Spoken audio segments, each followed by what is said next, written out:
click the calculus button, go down to find the derivative by the definition, and I believe that's the section, and actually I think that's the problem we're looking at. So we'll want to write that down. Everybody write that down. We got capital G of x is equal to 8x squared plus 20x plus 14. So I could pause the video and write that down, but that gives you a chance to write it down yourself. So let's rewrite this. This is that definition of the derivative again. F prime of x is equal to the limit as delta x approaches 0 of f of x plus delta x minus f of x, and it's all over delta x. Okay, so we gotta definitely commit that to memory. Of course, it always helps to know where to derive that from, and you'll see that and click on button 1, that the introduction. Alright, anybody know what color we'll use this time? How about purple again? Let's do that. So we have G of x is equal to 8x squared plus 20x. Why is the bleed? I don't know. Plus 14.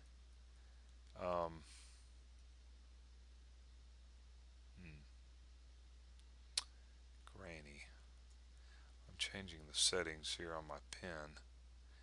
For some reason the settings get changed, like when I'm not looking or something. G of x equal 8x squared plus 20x plus 14. Okay. We want to find G of x plus delta x. Alright, this is not going to be very nice, I can tell you. So we have 8. We're going to take this x plus delta x and substitute it in for these x's here. So we have x plus delta x, quantity squared, plus 20x plus delta x, and then plus 14. So we need to multiply all that stuff out and collect up some like terms. And we're going to go ahead and do that right now. Now, let's just do some side work up here real quick. X plus delta x times x plus delta x. Alright, so that's going to be this part here. That's x squared plus 2x delta x plus delta x squared, right? X times x times delta x times x, that means there was 2 of those, and then delta x times delta x. Right? And then of course we're going to distribute this 8 all the way across, so let's do that. So we have 8 times x squared plus, then we have 8 times 2, which is 16, x delta x times delta x, and then 8 times delta x squared, 8 times delta x squared plus, and let's distribute this 20, so we have 20x plus 20 times delta x, and then of course let's not forget the lonely old 14 out there. He doesn't have any friends. Well, that's a whole lot of stuff. Can we collect up any like terms? That's the question. We have a 20x, we have a 20 delta x, and there's no like terms. These are all different.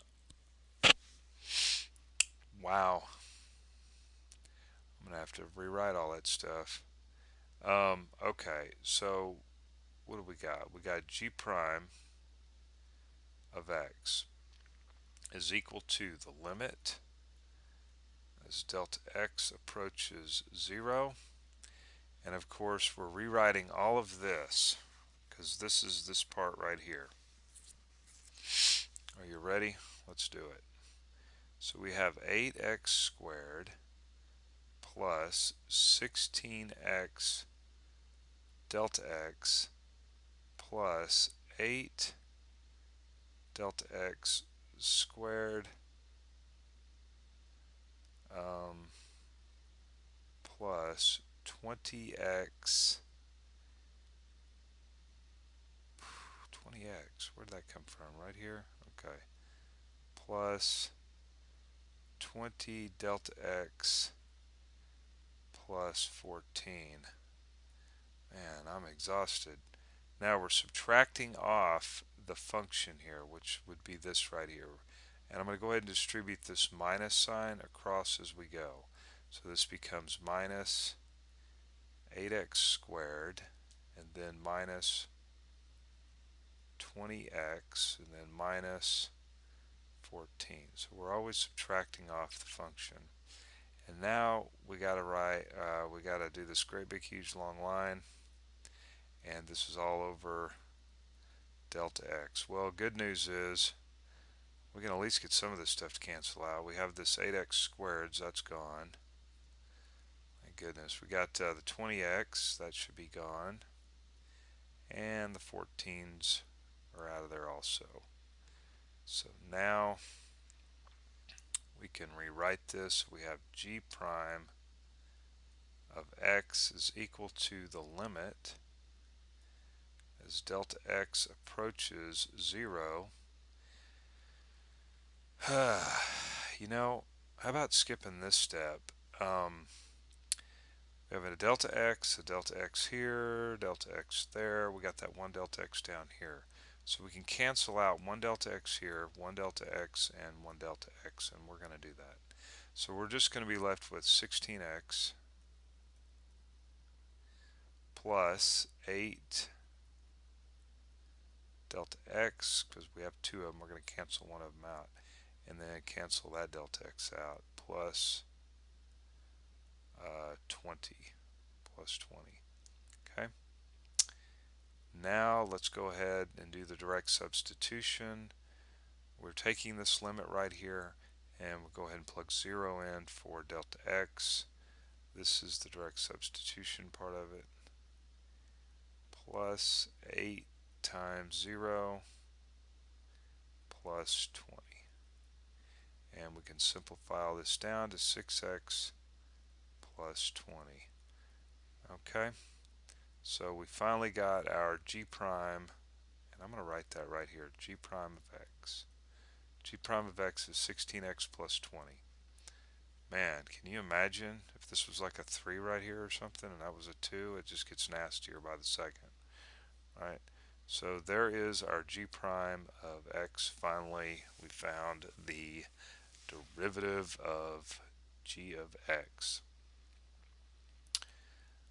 Move over, and 16x plus 20, there it is. And I'm sure I don't go through all those steps working it out, but anyway, it gives you an idea of what's going on here. Whew, man. So there was a lot going on once we simplify all this down to get to here, but you'll see it, right? You know how to do it now. And there you go. So you need to practice those a few times. It's a guaranteed to be on a test. Find the derivative by the definition. All right, guaranteed. Anyway, we're gotomath.com, and I'll